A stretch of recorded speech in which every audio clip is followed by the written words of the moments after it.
경찰관이 총에 맞아 순직하는 끔찍한 사건이 미국도 아닌 대한민국에서 벌어졌습니다. 비록 사제총이긴 하지만 우리나라도 더 이상 총기 사건으로부터 안심할 수 없다. 이런 우려가 나옵니다. 사회부 정세영 기자와 이 문제 깊이 짚어보겠습니다. 정 기자, 네. 지금 사제총으로 보이는 걸 하나 갖고 나왔는데 이게 성병대가 쓴 그 총하고 비슷한 겁니까? 네, 어제 공개된 성병대의 사제총을 보고 네. 저희 취재진이 똑같이 만든 건데 딱 20분 걸렸습니다. 20분 걸렸어요. 예, 지금 원리부터 설명을 해드리면은 네. 이 파이프 안에 쇠구슬과 함께 화약을 가득 채웁니다. 그리고 이 뒤쪽에 지금 탄 흔적이 보이는데 불을 붙이면은 폭발이 일어나면서 쇠구슬이 격발되는 예. 그런 원시적인 방식이거든요.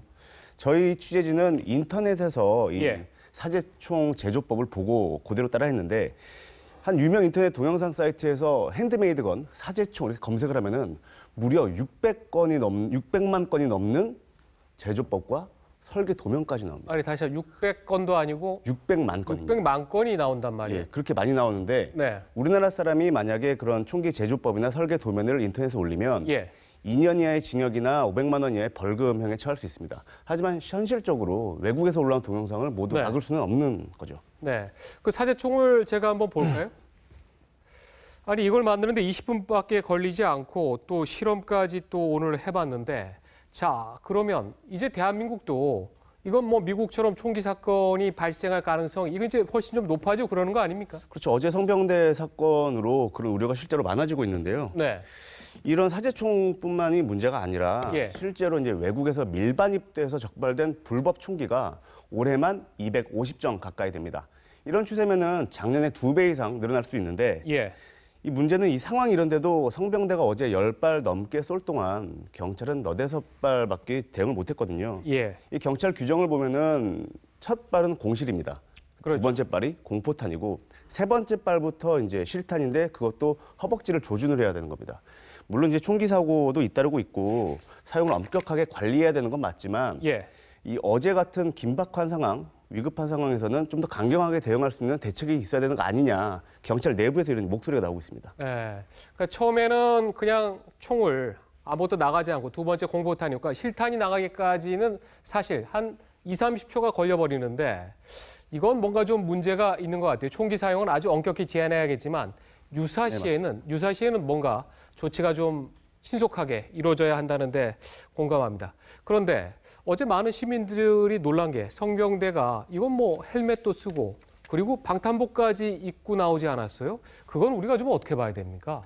작정하고 총격전에 대비했다고 봐야죠. 어제 성병대에게서 발견된 사제총만 17정, 17정. 흉기가 8개, 이 조그만 사제 폭발물까지 있었는데요. 네. 더 큰일이 날 뻔했다는 거 아니에요? 민간인을 향한 어떤 불특정 다수랑 테러까지도 뭐 생각을 할 수 있었던 건데 예. 이 그림에도 보이지만 성병대는 방탄조끼를 입고 헬멧까지 쓰고 있었거든요. 네. 방탄조끼는 이제 인터넷 같은 곳에서 10만 원 정도에 파는 건데 예. 모든 무기를 챙겨서 총격전을 하려고 나온 거로 지금 볼 수가 있죠. 근데 안타깝게도 순직한 김창호 경감은 예. 방탄조끼를 입고 있지 못했습니다. 애초에는 이제 폭력으로 신고가 들어왔고 아하. 이제 사제총기가 쓰인다는 신고가 뒤늦게 들어왔거든요. 순찰차엔 방탄조끼가 없었는데 네. 그런 상황에서도 이제 김 경감은 이 성병대를 빨리 잡기 위해서 예. 후배보다 먼저 나서려다가 아하. 안타까운 일을 당했습니다. 예. 그런데 좀 제가 주목한 거는 이 범인 성병대가 이 보면은 미성년자 성폭행범이잖아요. 네, 맞습니다. 그래서 교도소에 나와서도 내년까지 그 전자발찌 있죠. 전자발찌를 차고 있어야 되는데 성병대가 보면 이 전자발찌를 훼손하고 그러고 나서 범행을 저질렀어요. 성병대가 범행 전에 전자발찌를 끊었는데 이 특별한 도구로 끊은 게 아닙니다. 부엌칼로 간단하게 절단을 했거든요. 네. 지난 7월에도 강남 개포동에서 살인 사건을 일으키고 전자발찌를 끊은 사건이 있었는데 이 사람도 가위로 전자발찌를 가볍게 끊었습니다. 이 전자발찌를 자르고 도주하는 게 매년 10건 이상 일어나고 있거든요. 예. 그래서 처음에 플라스틱이었던 전자발찌가 지금은 스테인리스 재질인데 아직도 쉽게 잘리는 게 현실입니다. 그래서 아예 강철로 만들자라는 예. 얘기도 나오지만 착용자의 인권을 침해할 수 있다 이런 네. 우려가 있어서 진행은 안 되고 있고요. 또 이번 사건으로 드러난 게 이 성병대가 전자발찌 착용자라는 이유로 경찰의 중점 관리 대상에서 빠졌었거든요. 아하.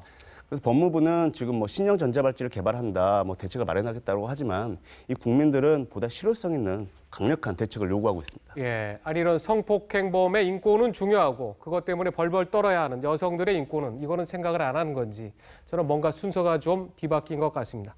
자, 오늘 여기까지 듣겠습니다. 자, 수고했습니다.